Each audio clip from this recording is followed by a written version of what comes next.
আমরা তো জান্নাতে যেতে পারবো না, কারণ আমরা অনুসারী হয়েছি শয়তানের। আমরা কখনো রবের অনুসারী হতে পারছি না। রব আমাদেরকে বলছেন তুমি সোজা যাও, ইহদিনাস সিরাতাল মুস্তাকিম। রব আমাদেরকে, আমরা রবের কাছে যাচ্ছি, ওগো আল্লাহ আমাদেরকে সহজ সরল পথ দান করুন।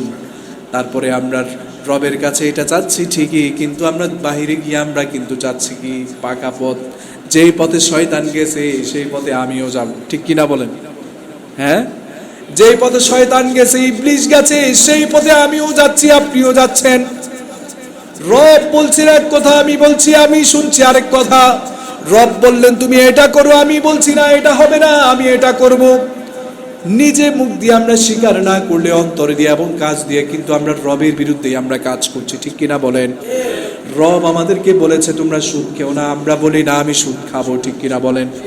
হ্যাঁ, রব বলেছে তুমি সুদ ঘুষ খেও না, আমরা বলছি না ঘুষ খাওয়া ফরজ, ঠিক কিনা বলেন? না, মুখে বলি না, অন্তর দিয়ে এবং কাজ দিয়ে আমরা সেটা প্রমাণ করি, ঠিক কিনা বলেন? ঘুষ খাইতে কি শয়তান বলছে না আল্লাহ বলছে? আরো জোরে বলেন না। ঘুষ খেতে কি শয়তান বলছে না আল্লাহ বলছে? শয়তান বলছে। কারণ দুনিয়া লাগবে। কি লাগবে? কি লাগবে? দুনিয়া লাগবে। কে বলছে এটা? শয়তান বলছে। কে বলছে এটা? শয়তান বলছে এটা।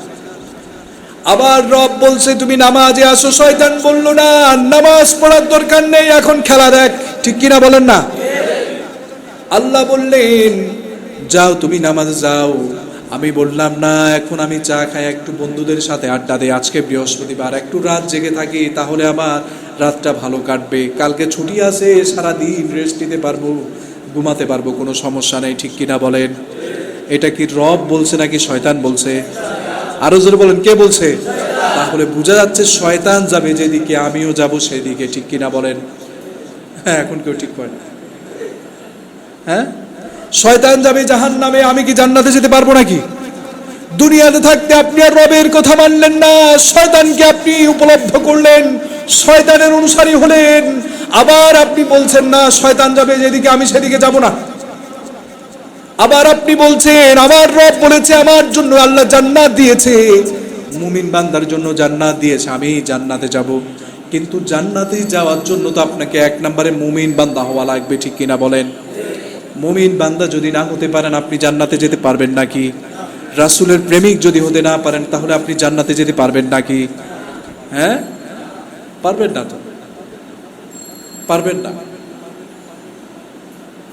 প্রিয় মুসল্লিয়ানে কারাম, এই জন্য আল্লাহ এবং তার রাসূলের অনুসারী হওয়া লাগবে। দুনিয়ার চাইতে, শয়তানের চাইতে, সব চাইতে বেশি প্রাধান্য যাকে দিতে হবে তিনি কে? আল্লাহকে যদি আমরা প্রাধান্য দিতে পারি তাহলে আমাদের জন্য দুনিয়াটারে যিনি সহজ করবেন তিনি কে? এই দুনিয়া কার? দুনিয়া বানিয়েছেন কে? রিজিক দিবেন কে? রিজিকের মালিক কে? আপনারে সৃষ্টি করছেন কে? আপনারে রিজিক দিবেন কে? সব কিছুই আল্লাহ করবেন। হয়তো কিছুদিন আগে অথবা কিছুদিন পরে আপনাকে হয়তো কিছু সতর্কতামূলক আল্লাহ কি করছেন, পরীক্ষা নিরীক্ষা হয়তো করছেন। এই জন্য হয়তো আপনি টেনশনে আছেন যে আমার রব তো আমারে কিছু দেয় না, কিন্তু টেনশন করবেন না, রব আপনাকে পরীক্ষা করছেন। আপনি যদি পরীক্ষায় উত্তীর্ণ হয়ে যান আপনাকে এত বেশি রিজিক দিবেন আপনি সেটা কল্পনাও করতে পারবেন। যিনি বলেছেন তিনি কে?